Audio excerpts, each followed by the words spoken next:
But what's important to understand, Carl, is that change in sales is not only difficult because people don't like change. Nobody likes change. You don't, I don't, nobody does. But there are systemic reasons built in. Welcome to the Measure Success podcast, where we feature top leaders on how they measure success in their business and life. Now, let's learn from their experiences.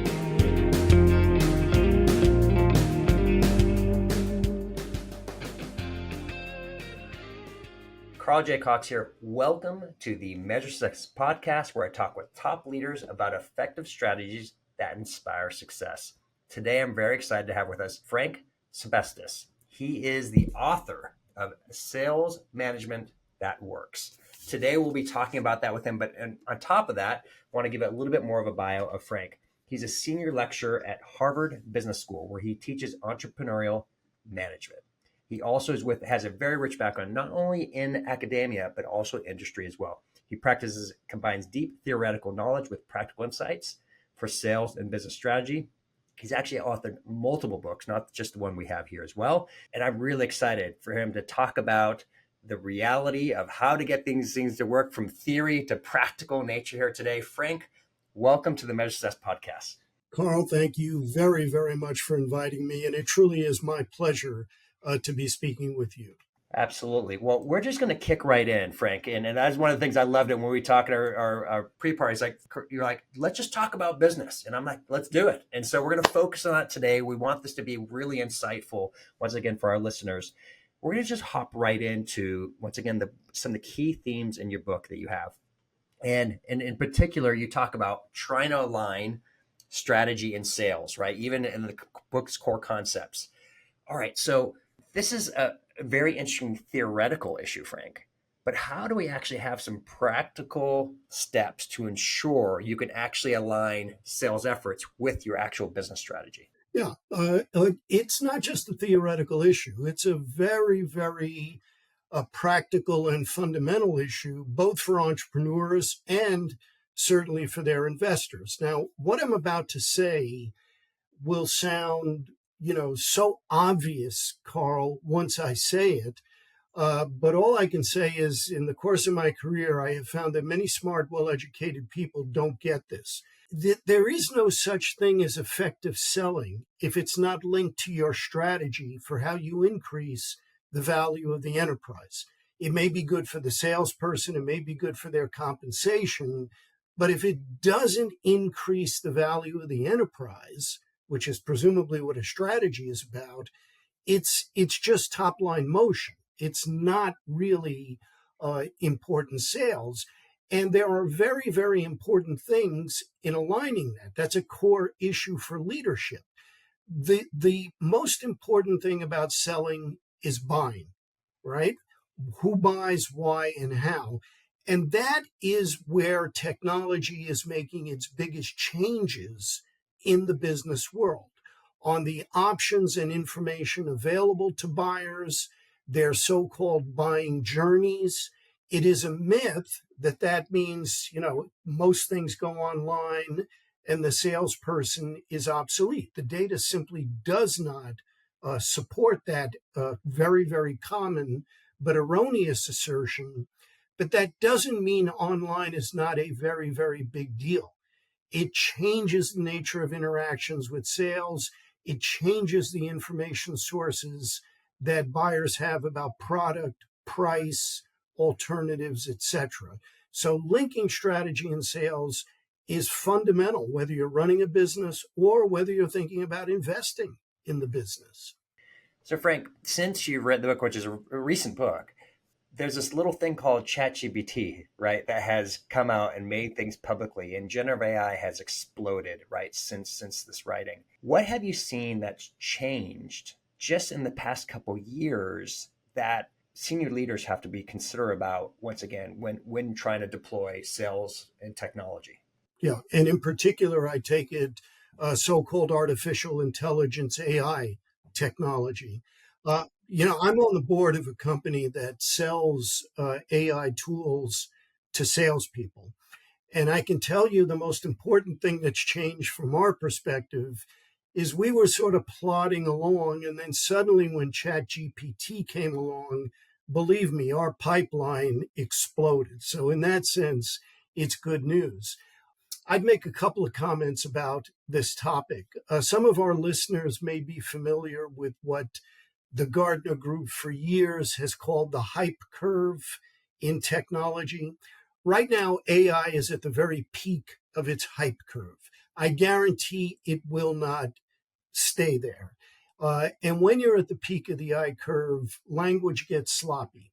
People use AI to mean very, very different things. But in the area we're talking about today, Carl, I see AI, and I see it already beginning to do this, making an impact, at least in the short term, in two areas. The first thing, what's the value proposition at the heart of artificial intelligence? The basic value proposition is that the technology can do certain tasks almost as good as people, or maybe sometimes better than people, so that as a result, it frees up time for people to do the tasks that they do best. Now, in sales, freeing up time is a very, very big deal. And I'll cite some data that explains why. If you ask yourself a pretty basic question about sales, on average, how much time does a salesperson in most companies spend in contact with potential customers? I think we'd agree that's a pretty important issue in sales. Now, what the data tells us is that the number varies clearly by industry, by company, but on average, in the aggregate, salespeople spend about 30 to 35% of their time in actual customer contact. And by the way, what's in that figure is not just making a pitch online or in person, but most other forms of customer contact, demos, webinars, emails, etc. 30 to 35%. What AI can do very, very well is standardize a number of tasks that free up time for the sales rep, personalizing the emails, doing the content marketing, etc., etc. Now, why is that a big deal? Think about what happens if you can increase that number to 40% or, nirvana, 50% or more. Not only is that a huge productivity increase in most companies, but it also increases the total addressable market of the company, because segments that were economically infeasible now become feasible with better go-to-market utilization. So that's the one of the big areas that I see AI making an impact. The other area is in lead generation and lead qualification. Now, AI is ultimately a tool. It is only as good as the data put into it. One of the truths about technology still remains: garbage in, garbage out. But with the right data, AI really does improve lead qualification criteria in most companies. And that is also a very big deal, especially in an era of higher interest rates. Higher interest rates mean increased costs of capital, longer selling cycles. The costs of false positives in the sales pipeline increase dramatically. And the sooner rather than later you can identify who is and who is not a real customer for us, that's very, very important. And again, I see AI making an impact there. Okay, Frank, for those companies out there that are perhaps listening and they haven't started the journey of using these type of tools, right, to help accelerate their sales process, what's going to happen to them? Well, one is watch what happens when your competitors use the tools. That will be motivation. But the second is, how do you begin the journey? Again, especially when there's just so much hype. And if I can say so, I think nonsense being written about these tools. I ran a business for 11 years. I was an academic, then ran a business, got lucky. Carl, I can spin this a different way when need be, but it was dumb luck. We sold at the right time. Then I went back and taught again at Harvard Business School. But one of the things that really impressed me in running a business was how much of a source of competitive advantage is doing the basics better than your competitors. And I'll give you an example in sales and AI. Now, remember what I said earlier, garbage in, garbage out. These tools are only as good as the data that is fed into them. And again, if we agree that the most important thing about selling is what's really happening in the relevant buying process, in most companies, the most important information about what's really happening with buying is not in the CRM system. That is notoriously noisy and unreliable data, right? And not because of the software. The software is fine. As usual in business, it's because of the human inputs. You say a lead is somebody that you spoke with that actually has a budget. I say a lead is anybody I happen to bump into in Harvard Square. All the CRM system does is aggregate those very different and subjective responses. Most of the real information about buying is locked in the heads of salespeople, and it only becomes visible and actionable when managers do good performance evaluations and account reviews. So the first way to start on the journey, get your data cleaned up. The board I'm on, the companies, our clients spend 5 to 6 times more money cleaning up their data than they do on our tool. Our tool is not that expensive. Clean up your data, and then, especially if you're a sales manager, take performance reviews seriously and learn how to do them. That's a very low tech but crucial skill. That's how you start the journey. Make sure you've got your house in order and you're doing the perennial basics well.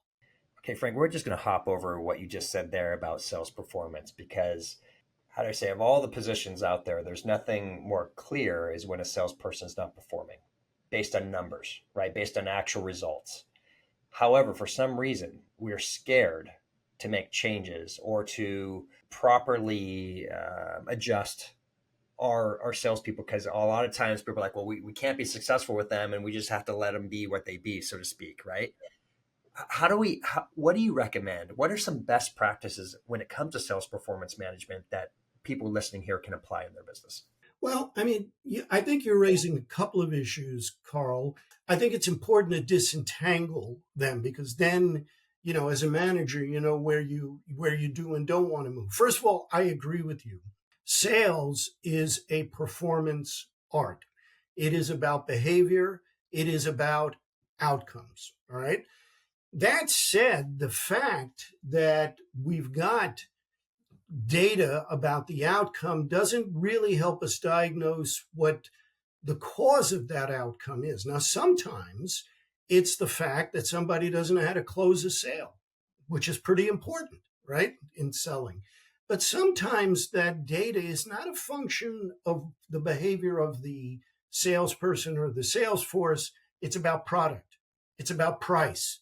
It's about targeting the wrong customer. In other words, many things that are not just in the control of sales, but are larger enterprise issues. So the first task is to diagnose that, to understand what is and is not cause and effect. Then I think the second part of what you're saying, and here I agree, is that change is very difficult in this area of business. Salespeople in general always talk a good game about change and innovation. We're cool, we're with it, but they tend to be very change resistant. And the reason is not because of their genes, it's because of systemic issues in most businesses. In most businesses, so many other decisions in the company depend on sales forecasts and the ability of the sales force to actually meet those numbers. Hiring decisions, decisions about do we increase manufacturing capacity, operations, etc. As a result, what the other executives in the company want from sales is make your numbers, make your numbers. The metrics in sales tend to reinforce that, right? They tend to reinforce the did we or did we not make our numbers, not just annually, but quarterly, monthly, sometimes weekly. And as a result, when you're in sales, even when you know that a change might be better longer term, you know what your short-term metrics are, so you stick with the devil you know. I always remember when I was young and had hair, one of the first case studies I ever wrote at Harvard, I was speaking with a senior sales executive and I was asking him all these questions. I'm right out of graduate school. I'm asking him questions about his vision and long-term this and long-term that. And he looked at me at one point and he said, young man, can I tell you something? In my line of work, if you don't survive the short term, you don't have to worry about the long term. But that's how companies get disrupted. But what's important to understand, Carl, is that change in sales is not only difficult because people don't like change. Nobody likes change. You don't, I don't, nobody does. But there are systemic reasons built in because sales affects so much else throughout the enterprise. This is one of the, okay, I'm going to ask a curious question. We only have about a minute and a half left here. And so when it comes to setting numbers, forecast numbers or targets, there's different philosophies out there, but I'm curious from your research and your data, right? And part of this actually has to do with Jim Hewling from the 4 Disciplines of Execution. I have, with many companies, I've had 3 different numbers to look at. You have kind of like this baseline board sandbag number, right, that you're going to hit. And then there's like maybe a mid-target number, and then there's a stretch number.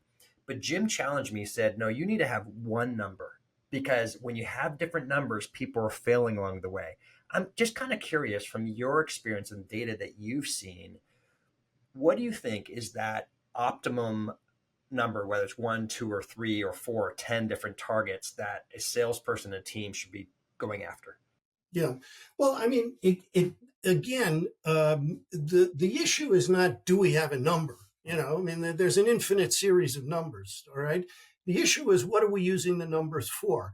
I think implicit in your question, Carl, is what's the number we want, I don't know, to set the quota that triggers compensation, or what's the number we want for the forecast that helps us do all the other resource allocations in the business. Those may not be the same number, right? I mean, among the 3 numbers you picked, I'm a believer in stretch targets. Zig Ziglar, who was a very famous sales trainer, would in his speeches to sales forces always tell them, hey, make sure you pick a number you can meet for compensation purposes. Well, I'm sorry. If I'm the CEO or I'm an investor in the company, I don't know why I would invite a speaker in who tells my people to lowball their forecast. No, I want the opposite. I don't want what we both know you can make. I want you to stretch for the other. But again, what am I establishing that number for? Is it sales comp? Is it the forecast? It may be 2 different numbers. Then I think we have to draw a distinction between the numbers that we're going to use for forecasting or for incentive comp and the data we want. Because again, what we manage is not the past.